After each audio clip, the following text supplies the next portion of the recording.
guys! This is us! Come on! ¡Vamos! Checo Pérez no solo ha hecho historia para México, sino también para Red Bull Racing. Desde que la escudería austríaca debutó en la Fórmula 1 en 2005, solo un puñado de pilotos ha dejado una huella tan profunda.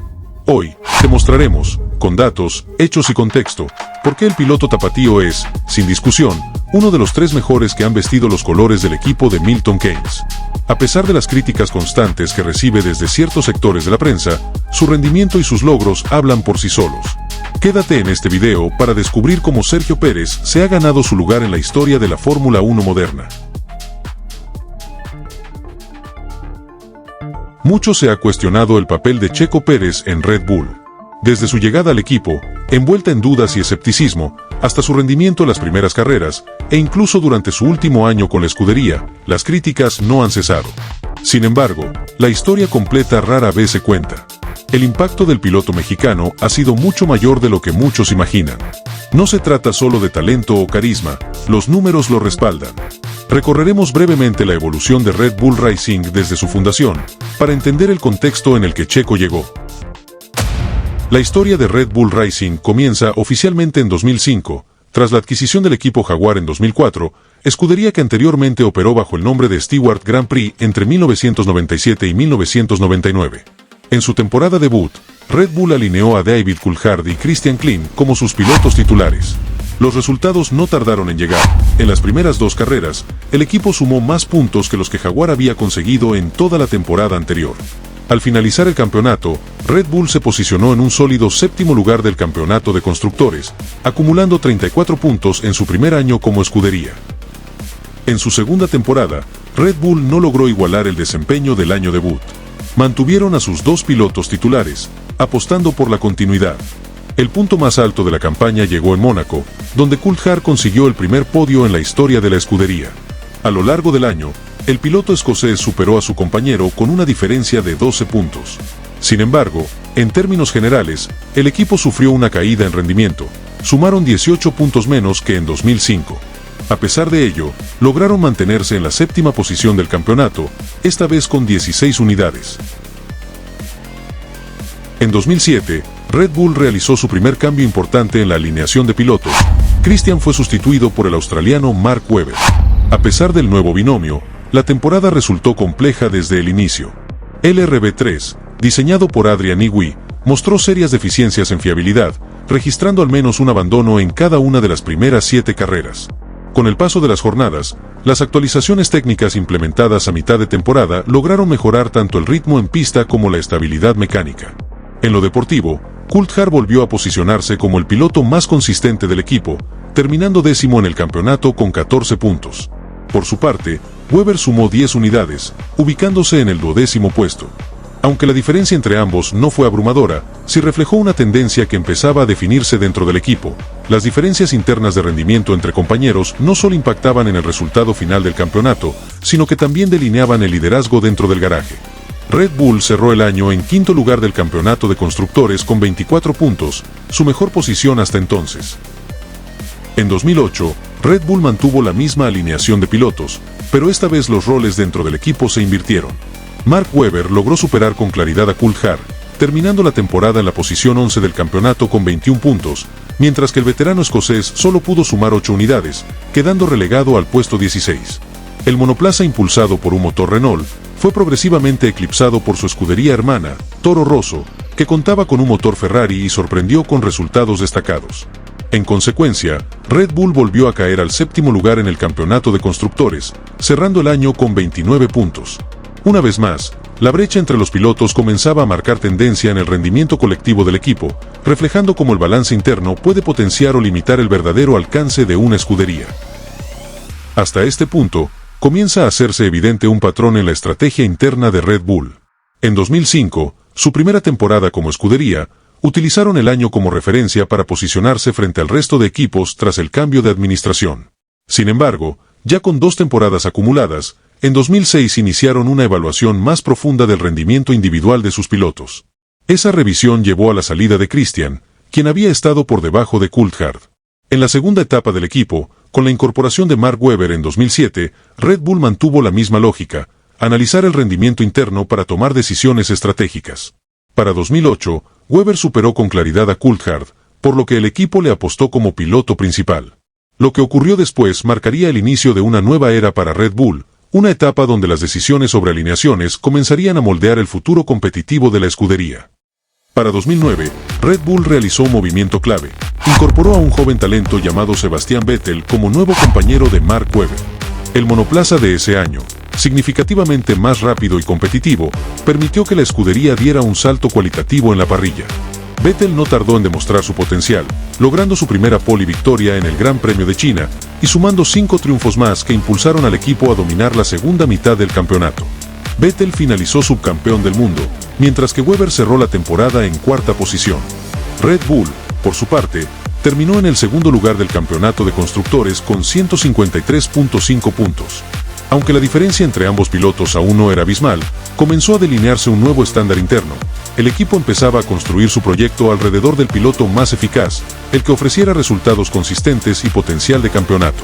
Esta dinámica entre ambos marcó el inicio de una era ganadora para Red Bull, en la que el rendimiento individual sería clave para definir jerarquías dentro del equipo.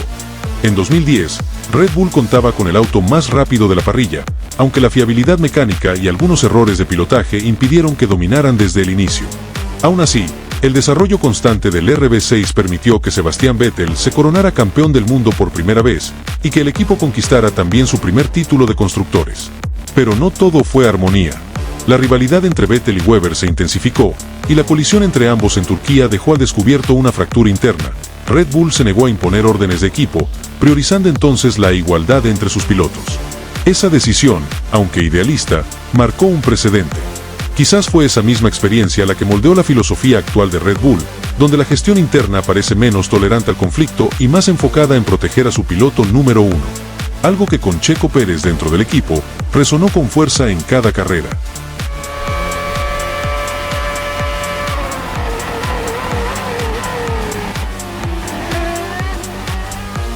La historia se repitió durante los años siguientes. En 2011, Red Bull dominó de nuevo, revalidando los títulos de pilotos y constructores, pero con una diferencia abismal entre sus dos pilotos. Sebastian Vettel sumó 392 puntos, mientras que Mark Webber apenas alcanzó el tercer lugar con 258. En 2012, la escudería consiguió su tercer campeonato consecutivo tanto de pilotos como de constructores, y la brecha se amplió aún más. Vettel se coronó con 281 puntos, mientras que Webber cayó al sexto puesto con solo 179. Para 2013, Red Bull firmó su cuarto título consecutivo en ambas categorías, consolidando su era dorada. Vettel arrasó con la temporada, mientras que Webber, en su último año con el equipo, terminó tercero con 199 puntos. A pesar del récord, era evidente que la hegemonía no duraría para siempre. Y aunque oficialmente se hablaba de igualdad entre compañeros, los números contaban otra historia. Red Bull ya comenzaba a girar en torno a un solo piloto. A partir de 2014, Red Bull entró en una larga sequía de títulos, 8 años sin ganar ni el campeonato de pilotos ni el de constructores. Ese mismo año, la escudería desmanteló la dupla campeona y apostó por el joven Daniel Ricciardo. El cambio fue abrupto. Sebastian Vettel finalizó en quinto lugar con 167 puntos, mientras que Ricciardo sorprendió al terminar tercero con 238. La era de Vettel en Red Bull había llegado a su fin. Su siguiente destino sería Ferrari, en busca de un nuevo ciclo. En Milton Keynes, muchos pensaban que Ricciardo sería el heredero natural al trono. Pero con el tiempo, esa promesa se desvanecería. El equipo, como ya había demostrado antes, no tardaría en elegir a su próximo favorito. Daniel Ricciardo asumió el rol de primer piloto en la nueva etapa post-Vettel, acompañado por el joven Daniil Kvyat. Sin embargo, la temporada no cumplió con las expectativas. Kvyat terminó en séptimo lugar del campeonato con 95 puntos, mientras que Ricciardo lo hizo justo por detrás, en octavo, con 92. Red Bull, lejos de sus días de gloria, finalizó cuarto en el campeonato de constructores. La supuesta consolidación de Ricciardo como líder del equipo no se materializaba, y la escudería parecía perdida entre sus propias apuestas. La nueva era aún no tenía rostro claro, pero eso cambiaría muy pronto. La verdadera transición en Red Bull llegó en 2016 con la incorporación de Max Verstappen. Desde su debut, quedó claro que no era un piloto cualquiera. Su talento, agresividad y madurez, pese a su corta edad, lo convirtieron rápidamente en la figura que el equipo había estado esperando desde la salida de Vettel. En su primera temporada con el equipo, Verstappen terminó quinto en el campeonato con 204 puntos, justo detrás de Ricciardo, quien logró el tercer puesto con 250. Pero más allá de los números, algo era evidente: Red Bull ya no buscaba a un piloto para acompañar a Ricciardo, buscaba a un nuevo líder. Y lo había encontrado. Incapaz de igualar el ritmo dominante de Mercedes y el resurgir de Ferrari, Red Bull cerró la temporada 2017 en tercera posición del campeonato de constructores. Sin embargo, la brecha comenzó a acortarse. Daniel Ricciardo finalizó quinto en el campeonato con 200 puntos, mientras que Max Verstappen, a pesar de varios abandonos por problemas de fiabilidad, terminó sexto con 168 puntos. Su victoria en Malasia y una actuación estelar en México dejaron claro que el joven neerlandés no solo era el futuro, sino el presente del equipo. La intención de Red Bull de recuperar la era dorada vivida con Sebastian Vettel cobró fuerza con la consolidación de Max Verstappen. La creciente diferencia de rendimiento entre él y Daniel Ricciardo elevó la apuesta del equipo. Sabían que tenían en sus manos a un piloto excepcional, aunque aún contaban con un monoplaza que necesitaba desarrollo. Las características agresivas y precisas del pilotaje de Max comenzaron a influir directamente en el diseño y evolución del auto, marcando una clara inclinación en torno a su estilo de conducción. Así, Verstappen no solo simbolizaba el futuro de Red Bull, sino también su nuevo eje técnico y competitivo. Este enfoque, sin embargo, representó un desafío considerable para los llamados segundos pilotos, ya que el equipo mantenía intacta su ambición de conquistar ambos campeonatos, el de pilotos y el de constructores. En 2018, los roles dentro de Red Bull se invirtieron. Max Verstappen superó con claridad a Daniel Ricciardo en la clasificación final. El neerlandés terminó cuarto con 249 puntos, mientras que el australiano quedó sexto con 170. Las diferencias en consistencia y rendimiento, sumadas a la presión interna y una serie de abandonos frustrantes, llevaron a Ricciardo a tomar una decisión contundente: dejar la escudería al finalizar la temporada. Su salida abrió paso a una nueva etapa para el equipo, que se preparaba para recibir a un nuevo piloto en 2019, en medio de una estrategia cada vez más centrada en Verstappen como el pilar del proyecto. Para la temporada 2019, Red Bull Racing completó una transición significativa, dejó atrás los motores Renault y apostó por la potencia de Honda. A pesar de los riesgos asociados a un cambio de este calibre, la adaptación fue sorprendentemente fluida. Max Verstappen obtuvo 4 victorias y terminó tercero en el campeonato, con una suma de puntos prácticamente idéntica a la de 2018, lo que consolidó la alianza como un acierto técnico y estratégico. Por más que lo intentó, Albon no logró igualar el rendimiento de Max Verstappen durante la temporada 2020. Mientras Max finalizó en un sólido tercer lugar en el campeonato de pilotos, Albon terminó séptimo, lejos del nivel que Red Bull exigía para su segundo asiento. Ante la falta de resultados consistentes y sin una opción interna de su programa de jóvenes pilotos que pudiera cumplir con las expectativas inmediatas, Red Bull tomó una decisión histórica: mirar fuera de su academia. Así fue como el nombre de Checo Pérez comenzó a tomar fuerza. El piloto mexicano, con una década de experiencia en la Fórmula 1 y una victoria impresionante en Sakir ese mismo año, se perfilaba como la mejor opción disponible. Red Bull optó por romper con su tradición y fichó a Pérez para la temporada 2021, marcando un giro importante en su estrategia de alineación de pilotos. Desde 2021, con la llegada de Sergio Pérez a Red Bull, se comenzó a escribir el primer capítulo de lo que hoy conocemos como la segunda gran era ganadora del equipo. Sin embargo, para comprender con precisión el impacto del piloto mexicano, es fundamental analizar el contexto histórico de la escudería. Como vimos anteriormente en este mismo video, el desempeño de Red Bull puede entenderse a través de 4 grandes etapas. La etapa fundacional fue un periodo de consolidación, en el que el equipo se enfocó en el desarrollo y la construcción de una identidad competitiva. La era Vettel, siendo la primera época dorada del equipo, coronada con 4 campeonatos consecutivos. La sequía de 8 años sin títulos, marcados por inestabilidad técnica y búsqueda de una nueva figura líder. La segunda era ganadora fue una etapa marcada por el dominio absoluto de Max Verstappen, con Checo Pérez como pieza estratégica en el resurgir del equipo. Y es justamente aquí donde comienza a dimensionarse la trascendencia de Checo Pérez dentro del equipo. De las 4 grandes etapas en la historia de Red Bull, solo han existido 2 campeones del mundo, Sebastian Vettel y Max Verstappen, y 3 subcampeones que han sido clave en la evolución del equipo. Antes de coronarse campeones, lo fueron Vettel y Verstappen, y más recientemente, Checo Pérez. Estos 3 nombres no solo comparten estadísticas, comparten legado. Cada uno ha sido pilar en la construcción de la era más brillante de la escudería. El resto de los pilotos, aunque importantes en su momento, no alcanzaron el mismo nivel de impacto histórico dentro del equipo. Checo Pérez fue una pieza clave en el desarrollo del monoplaza de Red Bull. Su amplia experiencia en pista y su aporte estratégico en el garaje marcaron una diferencia que pocos pilotos han logrado. Aportó calidad, conocimiento técnico y compromiso, convirtiéndose en un verdadero activo para el equipo. Con el compañerismo que lo distingue, asumió su rol con responsabilidad, incluso en medio de críticas constantes e intentos de desacreditar su presencia en la escudería.